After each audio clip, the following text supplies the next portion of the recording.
तो hi everyone, welcome back to my channel run classes for में। आज हम विज्ञान का मॉडल पेपर करने वाले हैं कक्षा 10 का, जो आपको सीधे एग्जाम में पूछा जाएगा। जब भी आपका पेपर है 27 फरवरी को, ये बिल्कुल ऐसा ही पेपर आपको देखने को मिलेगा। तो ये आपका कौन सा है? 31, ठीक है ना। 931 होता है, ये सेट नंबर है। और समय आपको 3 घंटे 15 मिनट का मिलता है, और प्रारंभ के 15 मिनट जो है आपको पढ़ने के लिए मिलते हैं। ठीक है, तो चलिए शुरू करते हैं आज का महत्वपूर्ण सेशन। ठीक है, तो अपने साथियों में ज़रूर शेयर कीजिएगा, और चैनल पर अगर पहली बार आए तो चैनल को सब्सक्राइब भी ज़रूर कर लीजिएगा। ठीक है, चलिए इसी तरह के मैं वीडियोज आपके लिए लाता रहता हूँ। पहला सवाल बोला गया कि अवतल लेंस एक वस्तु का प्रतिबिंब बनाता है, सीधा वास्तविक बड़ा, या ऑप्शन सेकेंड सीधा आभासी छोटा, या का उल्टा वास्तविक छोटा, या उल्टा आभासी बड़ा।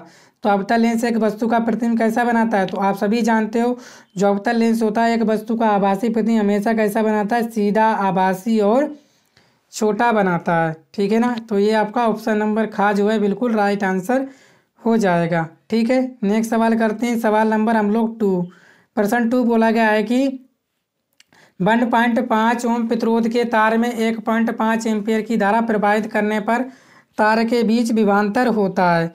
तो यहाँ पे आपको क्या दिया है? आपको आर दिया है। आर दिया है कितना? 1.5 ओम ये वाला दिया है। और क्या दिया है? धारा दी है आई। आई कितनी दी है आपकी? 1.5 एम्पियर।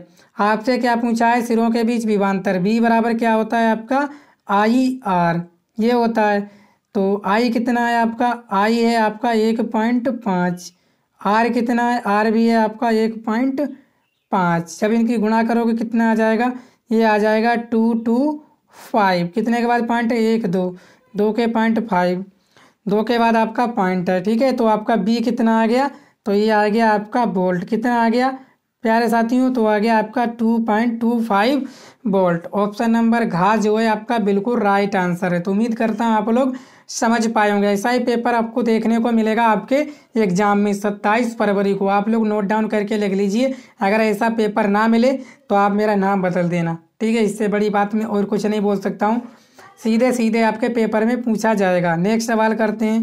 प्रश्न 3 बोला गया है कि विद्युत बल्ब का तंतु टंगस्टन होता है, उसका गलनांक बहुत अधिक होता है, उसका गलनांक बहुत कम होता है, उसका प्रतिरोध न्यूनतम होता है, इनमें से कोई नहीं। तो विद्युत बल्ब क्या तंतु टंगस्टन होता है, तो जो उसका जो गलनांक होता है ना, वो बहुत क्या होता है? कम होता है। तो ऑप्शन नंबर खा जो है आपका बिल्कुल सही है। क्या है? उसका गलनांक बहुत कम होता है। ठीक है, चलिए प्रश्न नंबर हम 4 करने वाले हैं। बोला गया कि कौन सा चुंबकीय क्षेत्र का मात्रक नहीं है? वेबर प्रति वर्ग मीटर, टेस्ला, गोस, या न्यूटन प्रति वर्ग एम्पियर। तो कौन सा आपका चुंबकीय क्षेत्र का मात्रक नहीं है? तो आप सभी जानते हो ये भी चुंबकीय क्षेत्र का मात्रक है, ये भी है, ये भी है। तो आपका जो ऑप्शन नंबर क्या पूछा है आपसे? कौन सा चुंबकीय क्षेत्र का मात्रक नहीं है? तो आपके चुंबकीय क्षेत्र का मात्रक कौन सा नहीं है? आपका है न्यूटन प्रति वर्ग एम्पियर। ये आपका चुंबकीय क्षेत्र का मात्रक नहीं है। तो ऑप्शन नंबर जो घा है वो बिल्कुल आपका सही हो जाएगा। इंपॉर्टेंट प्रश्न है, आप लोग इसको जरूर नोट कर लीजिएगा। ठीक है, नेक्स्ट क्या बोला गया कि प्रश्न 5 बोला गया है कि क्या बोला गया? एक उत्तल दर्पण की फोकस दूरी 12 सेंटीमीटर है। ठीक है, दर्पण के उत्तल पृष्ठ की त्रिज्या होगी 6 सेंटीमीटर, 12 सेंटीमीटर, 18 सेंटीमीटर, या 24 सेंटीमीटर। तो आपको इसका राइट आंसर बताना है। तो आप सभी जानते हो उत्तल दर्पण की अगर फोकस दूरी 12 सेंटीमीटर है, आपको क्या दे रखा है? यफ दे रखा है। यफ कितना है फोकस दूरी? तो आपकी ये 12 सेंटीमीटर। आपसे त्रिज्या पूछिए, तो यफ बराबर फोकस दूरी वेक्टर त्रिज्या में आपका संबंध होता है यफ बराबर r/2। तो यफ बराबर क्या हो जाएगा? आर आपको निकालना है, और बटे 2। यफ कितना है आपका? 12। जब यफ बराबर 12 है तो बराबर क्या हो जाएगा? r/2। तो तिरछी गुणा करोगे तो आर कितनी हो जाएगी? तो आर बराबर हो जाएगी आपकी 12 × 2 बराबर कितना? 24 सेंटीमीटर। कौन सा ऑप्शन है? ऑप्शन नंबर घा जो है आपका राइट आंसर हो जाएगा। तो उम्मीद करता हूँ इस सवाल का आंसर आप लोग समझ पाए होंगे। ठीक है, नेक्स्ट सवाल देखते हैं। सवाल नंबर जो बोला गया है आपसे, कौन सा सवाल नंबर?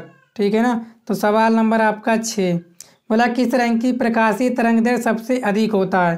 पीला, हरा, लाल, बैंगनी।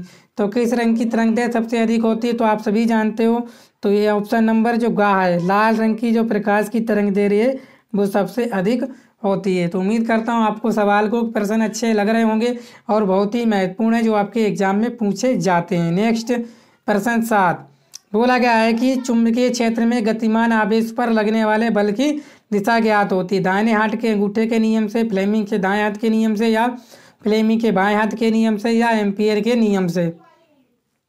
तो चुंबकीय क्षेत्र में गतिमान आवेश पर लगने वाले दिशा आपकी क्या करते हैं, फ्लेमिंग के बाएं हाथ के नियम से ज्ञात की जाती है। तो ऑप्शन नंबर ग बिल्कुल सही है। प्रश्न 8 स्कर्वी रोग होता है विटामिन ए की कमी से, विटामिन बी की कमी से, विटामिन डी की कमी से, विटामिन सी की कमी से। स्कर्वी रोग जो होता है किसकी कमी से होता है, तो वो आप सभी जानते हो किसकी कमी तो होता है, विटामिन सी की कमी से होता है आपका स्कर्वी। ठीक है, तो ऑप्शन नंबर घ जो है बिल्कुल सही है। नेक्स्ट सवाल नंबर 9 बोला गया पौधों में भोजन का स्थानांतरण होता है जाइलम द्वारा, फ्लोएम द्वारा, कोर्टेक्स द्वारा, या मंजा द्वारा।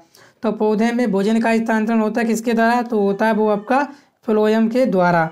ठीक है, ऑप्शन नंबर ख जो है बिल्कुल सही है। नेक्स्ट करने वाले हैं हम लोग प्रश्न 10। प्रश्न 10 क्या बोला गया कि पीयूष ग्रंथि पाई जाती है मस्तिष्क के अधर तल में, मस्तिष्क के पृष्ठतल पर, सेरिबेलम पर, सेरिब्रम पर। तो पीयूष ग्रंथि आपकी कहाँ पाई जाती है, तो पीयूष ग्रंथि पाई जाती है आपकी मस्तिष्क के अधर तल में। तो ऑप्शन नंबर का जो है बिल्कुल सही है। नेक्स्ट कौन सा पादप हार्मोन कोशिका विभाजन में सहायक है, साइटोकाइनिन, ऑक्सीन, या एबिसिसिक अम्ल, या इथिलीन। तो कौन सा पादप हार्मोन कोशिका विभाजन में सहायक है, तो आप सभी जानते हो आपका कौन सा है, आपका साइटोकाइनिन। साइटोकाइनिन जो है आपका कौन सा है, हार्मोन कोशिका विभाजन में सहायक है। ठीक है, तो नेक्स्ट सवाल देखते हैं हम लोग। सवाल करेंगे 12।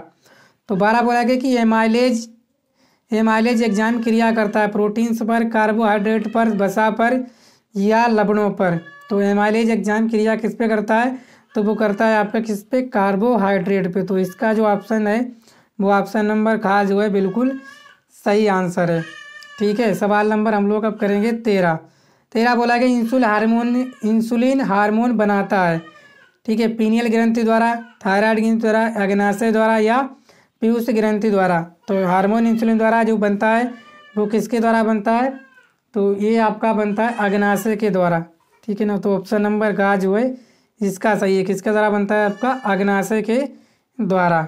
ठीक है, तो अब हम करेंगे कौन सा 14 सवाल। 14वां बोला गया कि प्रकाश संश्लेषण क्रिया में ऑक्सीजन गैस निकलती है कार्बन डाइऑक्साइड से, जल से, वायु से, या हरित के विघटन से। तो प्रकाश संश्लेषण क्रिया में ऑक्सीजन गैस किससे निकलती है, तो वो निकलती है सिर्फ एक ही ऑप्शन है, ऑप्शन नंबर ख जो है वो जल से निकलती है। ठीक है, नेक्स्ट करेंगे हम लोग 15वां सवाल। तो 15वां क्या बोला गया कि अल्कोहल और अम्ल के साथ होने वाली अपक्रिया कहलाती है जल अपघटन, साबुनीकरण, हाइड्रोजनीकरण, या एस्टरीकरण। तो एक अल्कोहल और अम्ल के साथ होने वाली अपक्रिया कहलाती है आपकी एस्टरीकरण। तो ऑप्शन नंबर घ जो है बिल्कुल आपका सही है। नेक्स्ट 16वां बोला गया कि निम्नलिखित में प्रबल विद्युत अपघट्य नहीं है, ammonium chloride, sodium acetate, hydrogen sulphide, या पोटेशियम नाइट्रेट। तो कौन सा ऑप्शन सही है, तो इसमें जो है ऑप्शन आपका प्रबल विद्युत अपघट्य नहीं है, तो वो नहीं है आपका हाइड्रोजन सल्फाइड। इसका सूत्र क्या होता है, H2S। ठीक है, आगे तो सवाल 17वां है बहते हुए रक्त को रोकने में उपयोगी यौगिक है, खाने का सोडा, नौशादा, धावन सोडा, या फिटकरी। तो बहते हुए रक्त को रोकने में आपका उपयोगी यौगिक है वो है आपका फिटकरी। ठीक है, क्या है आपका फिटकरी। क्या सूत्र होता है आपका, K2SO4Al2SO4 का होल थ्राइज इंटू क्या होता है आपका 24H2O। नौशादर का क्या होता है NH4 और Cl। खाने का सोडा क्या होता है, ये होता है NaHCO3। ठीक है, धावन सोडा क्या होता है, ये होता है आपका Na2CO3 इंटू H2O। ठीक है, तो उम्मीद करता हूँ आप सभी के सूत्र जो है याद कर लीजिए। ठीक है, नेक्स्ट 18वां देखेंगे ऑक्सीजन की संयोजकता है 2, 3, 4, 6। तो ऑक्सीजन की संयोजकता कितनी है, तो वो है आपकी 2। ठीक है, ऑप्शन नंबर का जो है बिल्कुल सही है। 19वां सवाल बोला गया कि आधुनिक आवर्ती वर्गीकरण का आधार है परमाणु भार, परमाणु क्रमांक, संयोजकता, या रासायनिक क्रियाशीलता। तो आधुनिक आवर्ती वर्गीकरण का आधार क्या है आपका, परमाणु क्रमांक। ऑप्शन नंबर ख जो है बिल्कुल सही है। ठीक है, आज का हम लास्ट विकल्प करने वाले हैं 20वां ब्यूटेनॉन में क्रियात्मक समूह है CHO CO या OH या COOH। तो ब्यूटेनॉन में क्रियात्मक समूह कौन है? तो वो है आपका CCO। ऑप्शन नंबर खा जो है इसका बिल्कुल सही है। अब हम करने वाले खंड भाग वर्णनात्मक प्रश्न। ठीक है, चलिए वर्णनात्मक प्रश्न क्या है? वर्णनात्मक प्रश्न आपका बोला गया है कि निकट दृष्टि दोष से क्या तात्पर्य, इस दोष को दूर करने के लिए किस लेंस का प्रयोग करना चाहिए। तो आप सभी जानते हो निकट दृष्टि दोष क्या होता है। निकट में निकट की वस्तु क्या होती है? आपको साफ दिखाई देती है। निकट की वस्तु क्या होती है? साफ दिखाई देती है। और दूर की वस्तु साफ दिखाई नहीं देती है। इस दोष को दूर करने के लिए आप लोग किसका प्रयोग करते हो? तो करते हो आप लोग किसका? अवतल लेंस का प्रयोग करते हो। तो आप लोग छाप कर रखिएगा, आपके पेपर में ऐसा ही पूछा जाता है। ठीक है, नेक्स्ट सवाल नंबर 2 बोला गया है कि एक लंबे धारावाही चालक में 20 एम्पीयर की धारा प्रवाहित हो रही है। चालक में 10 सेंटीमीटर की दूरी पर उत्पन्न चुंबकीय क्षेत्र की तीव्रता ज्ञात कीजिए। ठीक है ना। तो आपकी आई कितनी आई दे रखी है? आपकी 20 एम्पीयर। चालक कितनी दूरी पर है? R। तो R है आपकी 10 सेंटीमीटर। इसको आप लोग मीटर में बदलोगे क्या हो जाएगा? 10 और गुणा 10 की पावर -2 मीटर। बदल गई। आपसे चुंबकीय क्षेत्र की तीव्रता पूछिए। B बराबर क्या होता है आपका? μ0/2 पाई इंटू I/R। तो μ0/2 पाई का मान कितना होता है? 2 गुणा 10 की पावर -7। आई कितनी है आपकी? आई है 20 और R कितना है आपका? R है 10 गुणा 10 की पावर -2। तो ये काटोगे आप लोग 10 दूनी 20, कितने हो जाएंगे आपके? 2 गुणा ये 10 की पावर -2 है, माइनस की ऊपर जाएगी किसकी हो जाएगी? प्लस की। तो जो आपका राइट आंसर आ जाएगा क्या आ जाएगा? 2 गुणा 10 की पावर -5। ठीक है, क्या हो जाएगा? वेबर प्रति मीटर स्क्वायर। वेबर प्रति मीटर स्क्वायर। तो राइट आंसर आ गया 2 गुणा 10 की पावर -5। ठीक है, चलिए उम्मीद करता हूँ आप लोग समझ पाए होंगे। नेक्स्ट बोला गया है कि फैराडे के विद्युत चुम्बकीय प्रेरण के नियम। ठीक है ना। प्रथम नियम क्या है? जब किसी चुंबकीय फ्लक्स में परिवर्तन होता है तो चुंबकीय फ्लक्स की परिवर्तन की दर φ2। ठीक है, और क्या होता है? φ1। और समय अंतराल का कहलाते हैं चुंबकीय फ्लक्स परिवर्तन। क्या होता है? माइनस के E बराबर क्या होता है आपका? -n। ठीक है, और क्या होता है? φ2 -φ1 और बटे T। यह प्रथम नियम होता है। और द्वितीय नियम आपका क्या होता है? जब किसी कुंडली को उसके पास रखते हैं तो क्या होता है? उसमें भी विद्युत धारा प्रवाहित होने लगती है। तो आप लोग नोट डाउन कर लीजिएगा। ठीक है, आप दीर्घ करेंगे। दीर्घ क्या बोला गया है कि विद्युत मोटर का सिद्धांत, संरचना एवं कार्यविधि का सचित्र वर्णन कीजिए। आपसे 6 अंक का पूछा जाता है। आप लोग इसको नोट डाउन कर लीजिएगा। ठीक है, चलिए नेक्स्ट सवाल देखते हैं। सवाल नंबर अथवा में आप ये कर सकते हो। ठीक है, अथवा में क्या कर सकते हो? एक विद्युत बल पर ही न्यूमेरिकल्स कर सकते हो। ठीक है, नेक्स्ट आपको क्या करना है? आपको जो है यहाँ पे आपको क्या बताना है? निम्न पर टिप्पणी लिखिए। साबुनीकरण, स्त्रीकरण या बहुलीकरण या वियोजन अभिक्रिया पर आप लोगों को टिप्पणी लिखनी है। ठीक है ना। तो आप लोग टिप्पणी लिख सकते हो। ठीक है, आगे सवाल नंबर 6 बोला गया है कि मेंडलीव का आधुनिक आवर्त नियम तथा आधुनिक आवर्त नियम समझाइए। मेंडलीव की आवर्त सारणी के किन्हीं 2 दोषों को स्पष्ट कीजिए। ये इंपॉर्टेंट प्रश्न है, इन सभी को आप लोग नोट डाउन कर लीजिए।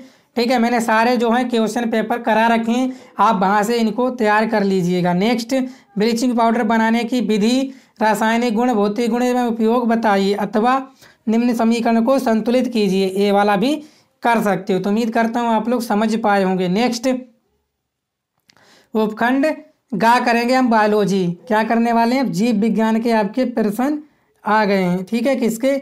जीव विज्ञान। जीव विज्ञान में क्या है? रुधिर तथा लसिका में अंतर वेरी इंपॉर्टेंट है, इसको याद रखिए। रुधिर क्या होता है? लाल रंग का होता है। और लसिका क्या होती है? लाल रंग नहीं होता है। रुधिर में प्रोटीन की मात्रा अधिक पाई जाती है, लसिका में प्रोटीन की मात्रा कम पाई जाती है। ठीक है, रुधिर में फाइब्रोनिजन की मात्रा अधिक पाई जाती है, लसिका में फाइब्रोनिजन की मात्रा नहीं पाई जाती है। ठीक है, रुधिर में कार्बन डाइऑक्साइड की मात्रा अधिक पाई जाती है, लसिका में कार्बन डाइऑक्साइड की मात्रा कम पाई जाती है। ठीक है, इस तरह से आप याद कर सकते हो। ठीक है ना। आगे नेक्स्ट निम्न को समझाइए। लेमार्क के बाद लिंगी धारण। ठीक है, ये दोनों आप लोग तैयार कर लीजिएगा। प्रकाश संश्लेषण क्रिया को समझाइए, ये भी तैयार कर लीजिए। ये भी आपकी VIP है। ठीक है। नेक्स्ट सवाल करते हैं। ठीक है, नेक्स्ट आपका बोला गया है कि मेंडल के आनुवंशिकता के नियम की विवेचना कीजिए। तो मेंडल के 3 नियम आए, कौन से हैं? एक युग्मनजों की शुद्धता का नियम, ठीक है, नंबर 1 युग्मनजों की शुद्धता का नियम, पृथक्करण का नियम या द्विसंकर क्रॉस का नियम। ठीक है, इन तीनों नियम याद कर लीजिए आप लोग। अथवा मनुष्य के हृदय की आंतरिक संरचना का चित्रों सहित वर्णन कीजिए। ये भी आपका इंपॉर्टेंट है, ये ना करना चाहो तो ये वाला कर लीजिए। ठीक है, इंपॉर्टेंट है इसीलिए मैं आपको बता रहा हूँ। ठीक है ना, तो उम्मीद करता हूँ आप लोग समझ पाए।